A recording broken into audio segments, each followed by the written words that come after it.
All the good poets I've known have been really careful readers. In fact, in writing seminars, you don't really just sit there and tell people how to write.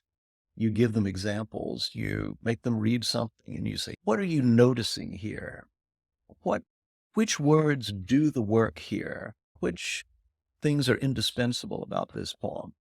And then you want to learn from that, maybe not necessarily to imitate it directly, but to know what is important about writing that kind of poem.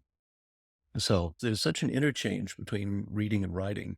Back to one of my teachers who was not at all a poet, but just a fantastically deep reader, Harold Bloom. I always think that there was something poetic about the way that he put things together. He could hear the echo of earlier poets in later poets.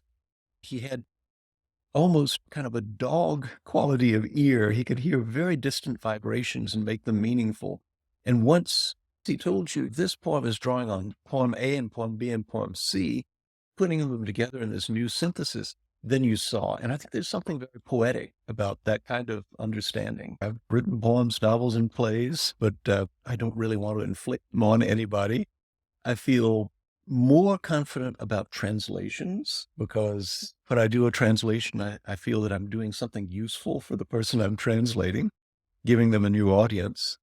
And translations are, in a way, they're an expressive product. I suppose that's what I do, to use that part of my brain. When you're translating, you always have to ask yourself, what am I possibly missing here? Can I go back and take another look? And sometimes, I mean, this can be quite embarrassing. Sometimes you publish a translation and you're satisfied with it.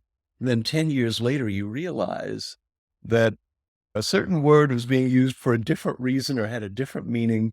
And that although you had a very plausible account of it, it was wrong. So then you have to publish a new translation if it's not too late.